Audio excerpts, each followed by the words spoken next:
Indian Home Rule by M.K. Gandhi. Chapter 14. How Can India Become Free? Reader, I appreciate your views about civilization. I will have to think over them. I cannot take in all at once. What then, holding the views you do, would you suggest for freeing India? Editor, I do not expect my views to be accepted all of a sudden. My duty is to place them before readers like yourself. Time can be trusted to do the rest. We have already examined the conditions for freeing India, but we have done so indirectly. We will now do so directly. It is a well-known maxim that the removal of the cause of a disease results in the removal of the disease itself. Similarly, if the cause of India's slavery be removed, India can become free. Reader, if Indian civilization is, as you say, the best of all, how do you account for India's slavery? Editor, this civilization is unquestionably the best, but it is to be observed that all civilizations have been on their trial. That civilization which is permanent outlives it. Because the sons of India were found wanting, its civilization has been placed in jeopardy. But its strength is to be seen in its ability to survive the shock. Moreover, the whole of India is not touched.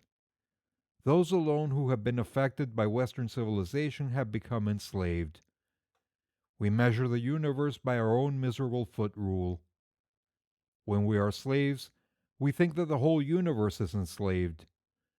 Because we are in an abject condition, we think that the whole of India is in that condition. As a matter of fact, it is not so, but it is as well to impute our slavery to the whole of India. But if we bear in mind the above fact, we can see that, if we become free, India is free. And in this thought, you have the definition of Swaraj. It is Swaraj when we learn to rule ourselves. It is therefore in the palm of our hands. Do not consider this Swaraj to be like a dream. Hence, there is no idea of sitting still. The Swaraj that I wish to picture before you and me is such that, after we have once realized it, we will endeavor to the end of our lifetime to persuade others to do likewise. But such Swaraj has to be experienced by each one for himself. One drowning man will never save another. Slaves ourselves, it would be a mere pretension to think of freeing others.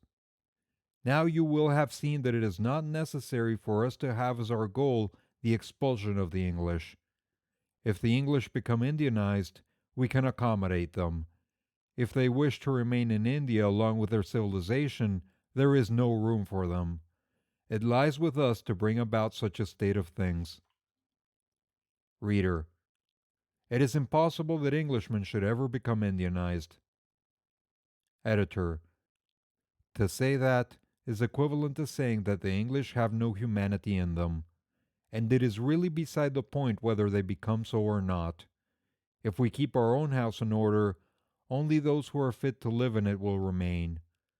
Others will leave of their own accord. Such things occur within the experience of all of us. Reader, but it has not occurred in history. Editor, to believe that what has not occurred in history will not occur at all is to argue disbelief in the dignity of man. At any rate, it behooves us to try what appeals to our reason. All countries are not similarly conditioned. The condition of India is unique. Its strength is immeasurable.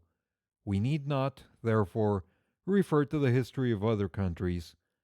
I have drawn attention to the fact that, when other civilizations have succumbed, the Indians have survived many a shock. Reader, I cannot follow this. There seems little doubt that we shall have to expel the English by force of arms. So long as they are in the country, we cannot rest. One of our poets says that slaves cannot even dream of happiness. We are, day by day, becoming weakened owing to the presence of the English. Our greatness is gone. Our people look like terrified men. The English are in the country like a blight which we must remove by every means. Editor. In your excitement, you have forgotten all that we have been considering. We brought the English, and we keep them. Why do you forget that our adoption of their civilization makes their presence in India at all possible? Your hatred against them ought to be transferred to their civilization. But let us assume that we have to drive away the English by fighting. How is that to be done? Reader. In the same way as Italy did it. What is possible for Mazzini and Garibaldi to do is possible for us. You cannot deny that they were very great men.